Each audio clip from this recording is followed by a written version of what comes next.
Greetings and welcome to Old Drunken Discography, and welcome to a crazy fucking week. Welcome back, Bill. Hey, I made it back. And welcome back, Tim. I think I'm back.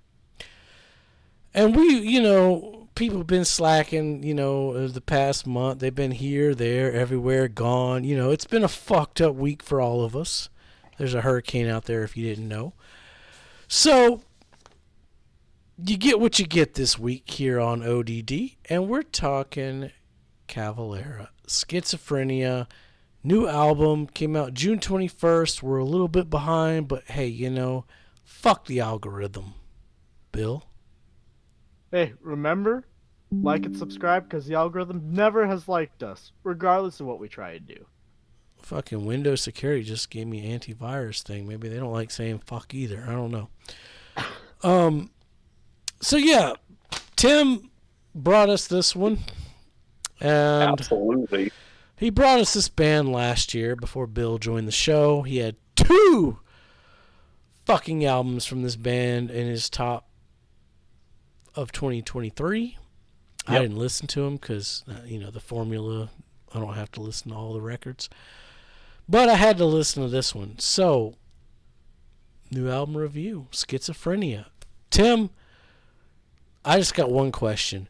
What's the fucking point? What's the fucking point? It's Sepultura. They're redoing their albums, and I know you explained it back in 2023. But for those of us who weren't around or weren't subscribers then, or were too drunk to remember, let us know again. What's the point? Combination. So,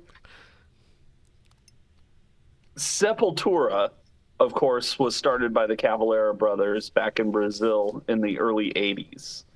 And in the mid-90s, there was a pretty messy, large-profile split of the band, where one of the brothers left because his wife was actually Sepultura's manager, and Sepultura wanted to change management.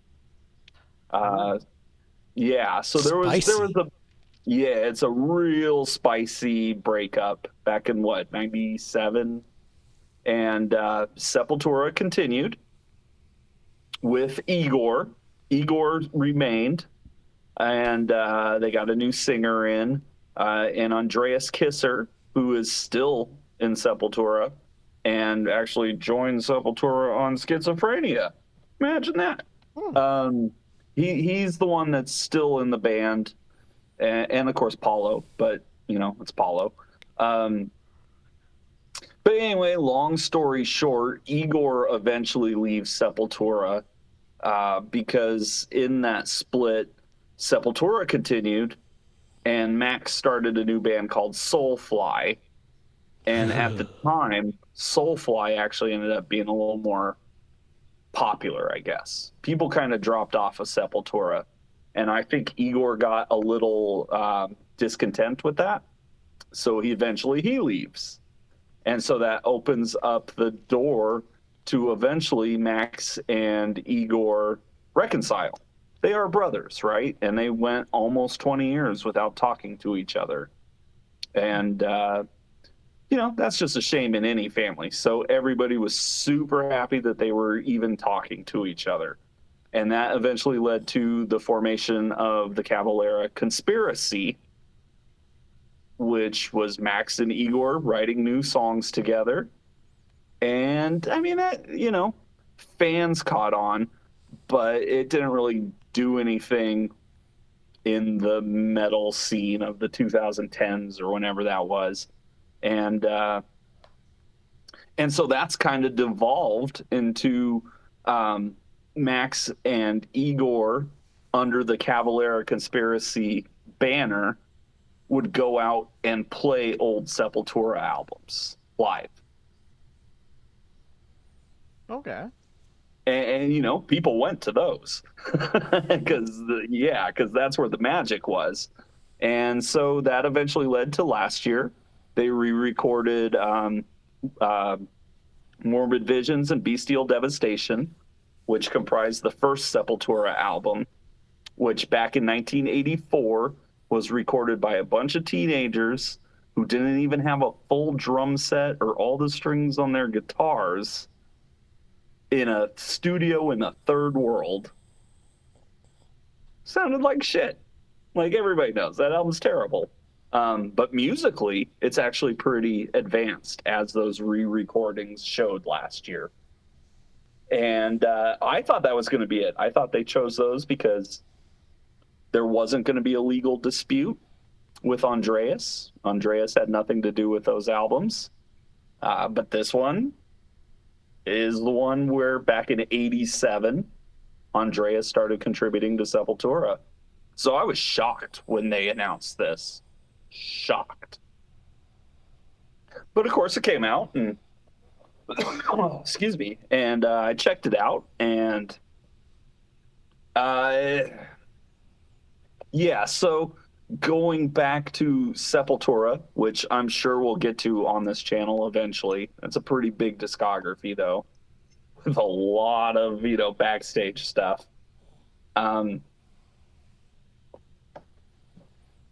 This Schizophrenia was never my favorite. The Sepultura's second album, so it was a little sonically a little better than the first one. They had learned a couple things in the studio, but this one always felt like a transition record from what they started to what they would eventually become in the late 80s, early 90s that would, take over the metal world. So this feels like a very bridgy album for me on the Sepultura side.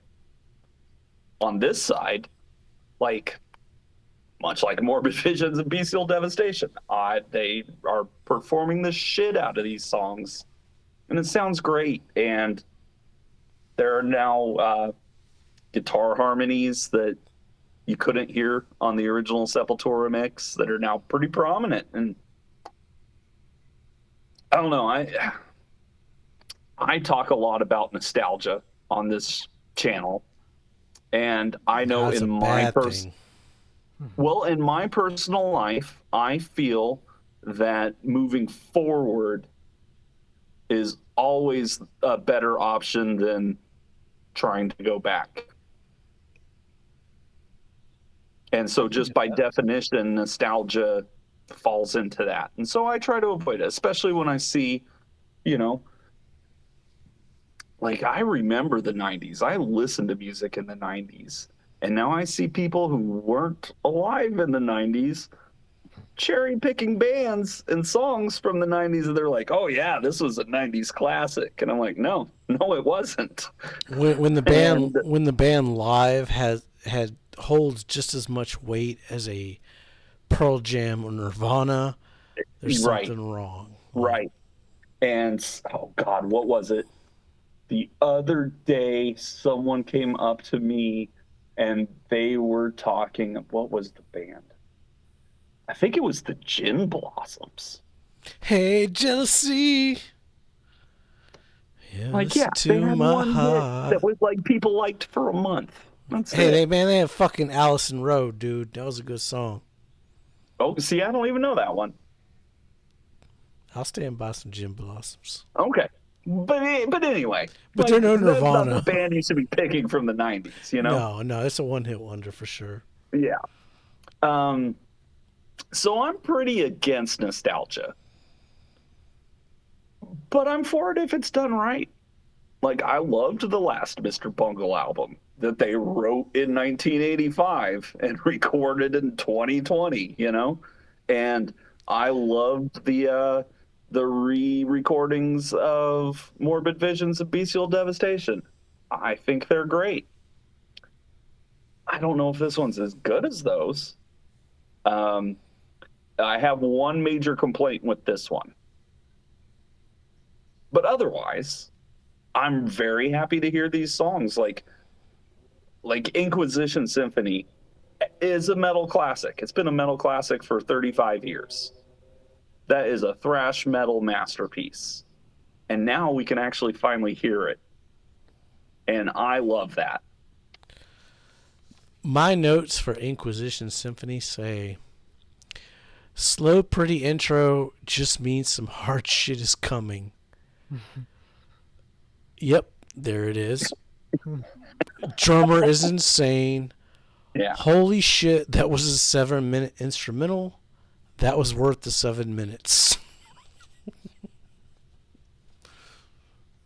Yeah, in the past like decade, Igor's focus has not been on playing drums. I feel like he's bored with the drums at this point, which is a shame because I still consider him in the top 3 drummers living on the planet right now. Dude is an absolute beast and has been a beast since he was a kid. What is your top 3 drummers? I'd be interested. I mean, Igor Cavalera, Dave Lombardo, and probably Charlie Benante From Anthrax, who is currently on tour with Pantera. Okay, interesting. Amazing drummers. So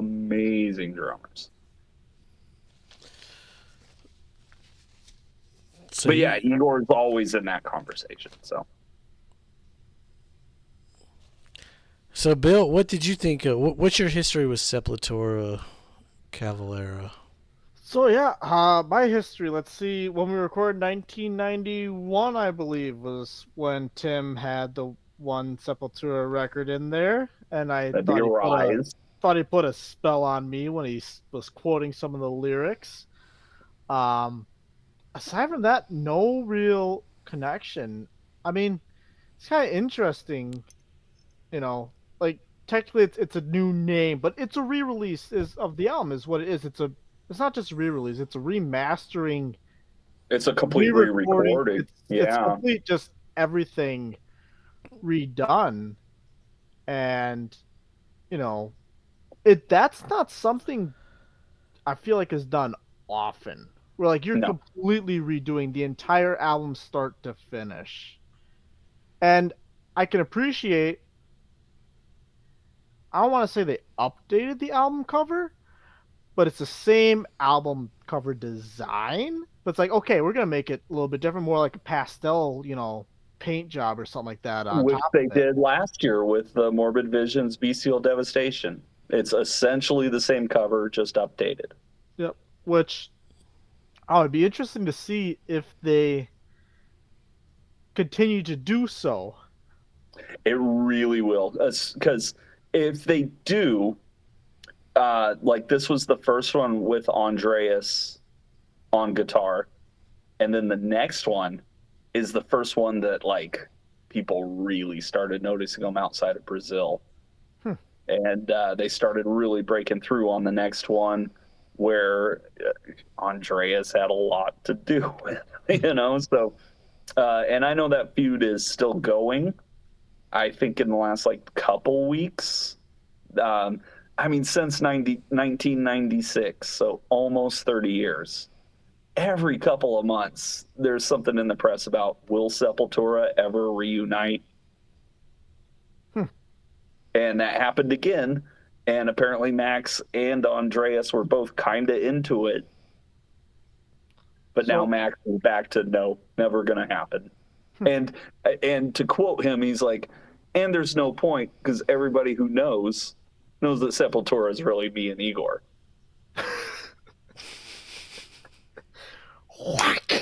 Yeah. Like yeah. that. But they didn't get big till they had this other guy. They didn't find their sound. Well, right. Okay, I guess, if you're first recording, you've got 4 strings on a 6-string guitar. You've got a bass drum, a cymbal, and like a snare. Have a bass drum.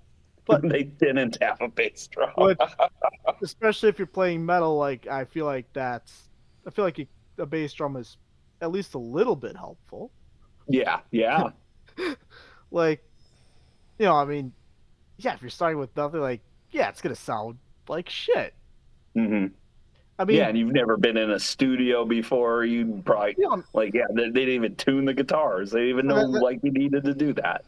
Well, that's it. I mean, especially if you're like in Brazil, it's not like they're recording, in the United States in the '80s either, where the studio could have helped them. They Right. probably went to some back alley in Brazil, next to a place that had boarded up windows. Like, hey, here's my $1 I saved for the month. Can we record in here for an hour? Guy will look at the dollar and said, okay, go have fun, record for an hour. That's probably Right. what it was. Yeah, exactly. Exactly. And like, Yeah, I think that first studio was somebody had like a 4-track cassette deck. better than nothing. Better than nothing, but Well, essentially not an album no, quality. Yeah. no. You know, and I guess it would be interesting to see, if I had time to go listen to the original Sepultura, comparison from that to this one with Schizophrenia, like just seeing, how it kind of changed and evolved. Um, I'll say this, like for me, thrash metal maybe isn't something that like I'll listen to it, I can appreciate it. Especially instrumentally, like holy shit. But like, it's not something I'm going to always actively search out myself, though, Sure, because sure. it's not my specific type of music. But I still appreciate it, and especially the talent it takes, for them doing everything inside of it. Like, it's one hell of an album. Yeah, my only real complaint with this re-recording is the vocal effects. And I understand it because that was what was popular in 1987. So the original has that as well. So they're kind of keeping that spirit. We have the same. Okay, and I was gonna wonder because it seemed like the vocals, something just felt off about it. Yeah, yeah, they put too much echo and reverb on it, I think. Okay. Which they didn't do last year on those re-recordings. And I thought that helped quite a bit, And again, nitpicking. Like I think they kind of knocked this one out of the park again. Yeah, I did not get a chance to listen to the original this week, so it's been a couple years since I've listened to that. And like I said, it was never my favorite Sepultura album, but it was great. It's one you could put on. And I think that these re-recordings are just, these thrash classics better. So would you? So obviously, it's still them like re-recording. Like you wouldn't say it's them covering themselves though necessarily, right? Like it's still more or No. less the same. All the other underlayments are the same with it, or Yeah, yeah. okay. And they're good friends with Patton and the Bungle guys, and I think that Mr. Bungle going back and re-recording their first demo tape from high school has really might have started something. And I think they're taking a lot of influence from that, where like, yeah, here are these guys and they're looking back at their early career and they probably can't stand those albums because they sound so bad, but they probably love the songs because it reminds them of their childhood. Where they started, yeah. Yeah. Which, and they're still able to do it. There's a lot of bands out there that could re-record their first couple albums, and it would be amazing. Yeah. Yeah. How many times on the show have we said you can still listen to them? It's not like we're replacing it. Yeah. Even on the show, we've talked about bands. It's like the songwriting's there. It just sounds like shit. Yeah. I guess something. I'll say this more like holistically here. Might make me a little nervous. Music as the whole here, just because you've got everything with the AI writing and everything else going on. If bands see other bands having success doing these re-recordings, will there be a time where it's like, hey, guess what? All we have for the year 2028 is, hey, here's all these bands just re-recording their old albums, which wouldn't say it'd be a bad thing, but it would. I want to say put a damper on certainly be a trend. I don't think it'll take over everything though. No. Well, would would the media let it take over though? Like if certain artists that were popular in the media and like were released, like, yeah, these are the number one albums of the 2000s all getting re-released right now. Do you think that they would get pushed more, by our corporate overlords? Well, I think that depends on how they did the first time around. Because if someone's going to remake,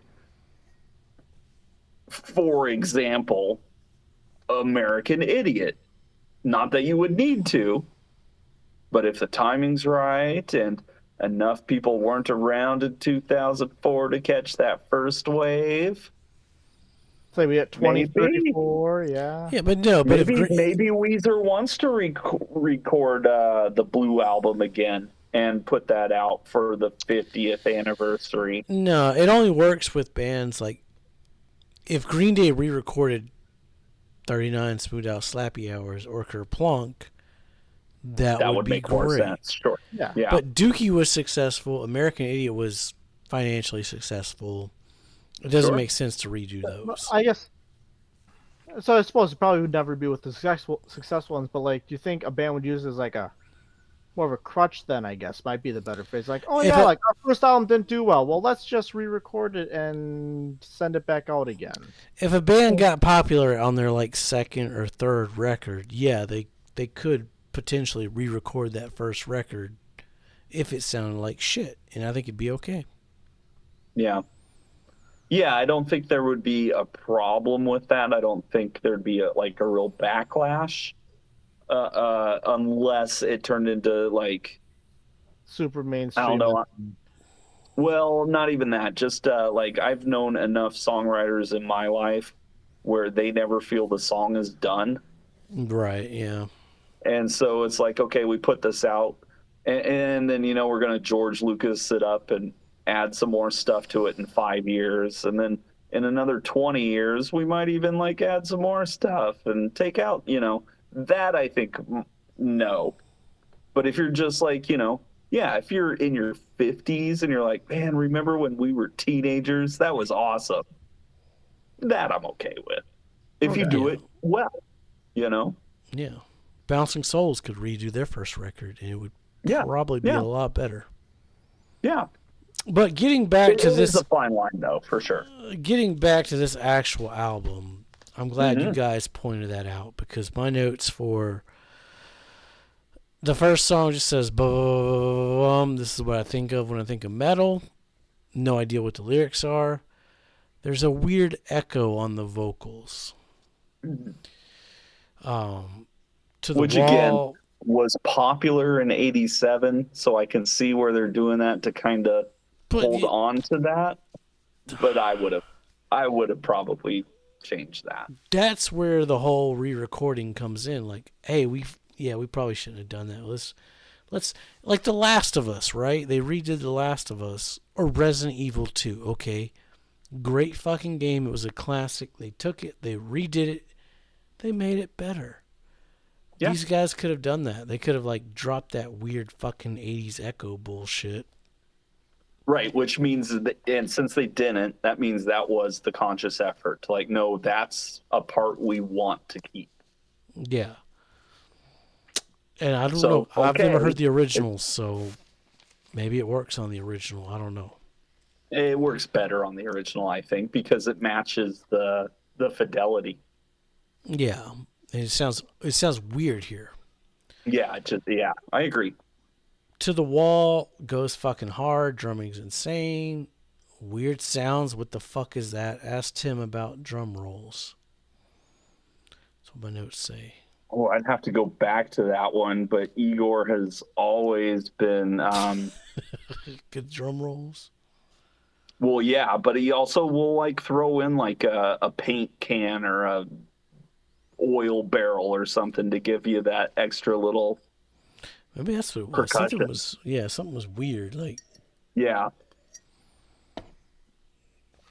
There's all kinds of that stuff all over. Their most popular stuff is Sepultura. Escape to the Void. It was good. I like the beat on it. Guitar riffs are cool. Playing the same super fast riff going an octave higher each time was pretty cool. Inquisition, I already said my notes. Holy shit. Screams Behind the Shadows. Boom, again. Septic Schizo. Dibbit, I guess I need to look at the lyrics. Yeah, not a fan. The music is fast and hard and cool, but the vocals are not working for me. It's a personal thing. The guitar solo was cool. The Abyss, I have no notes for, which is weird. Rest in Pain, there's a lot of bum bum bum bum with a few cool little slower, more melodic parts here and there. Still not a fan of the vocals. Nightmares, it's a closing track. It happened. It doesn't really stand out as a closing track. But I suppose. And that's the brand new song. Oh, really? That wasn't on the original. Oh, okay. I didn't know that. Yeah, that's one they wrote specifically for this. It's fine. Like the whole album, it's not musically something that I like. I've never been a fan of that type of music. I feel bad for the drummer. He's got to be hurting after recording this. That shit was insane, but the guitars do some cool shit. It's fast. If you like metal, this is probably top tier. I don't know. That's all I mean, Sepultura is definitely top tier. And when you got the guys who wrote the early stuff redoing it, like, I don't know how much of like a 21st century metalhead even knows about Sepultura outside of like the couple algorithm songs. But yeah, I'm all for it, you know? It'd be interesting if they do the next album. It would be really interesting if they do the next album, which I think the next one is going to be the last one that they originally recorded in Brazil. After that, they finally get moved to America. So it's possible, I guess. It's on the list for top 2024. Yeah, no, it definitely came out in 2024, and so we'll be talking about it again here at the end of the year. Stick around, like and subscribe for that end of the year review. Bill, I know Bill's got some surprise hits for the year. Oh yeah. If you haven't checked out Seven Spires, go check out that review. That's all I got. It's been a weird fucking week. We've been scattered. We're coming back next week with Propaganda, so that'll be a good one. That's a good one. But hey, you the viewer hasn't been scattered for you at least, so you've been on that at much. Yeah. Shout out to our Patreon members. We love you guys. And be safe. Make good decisions.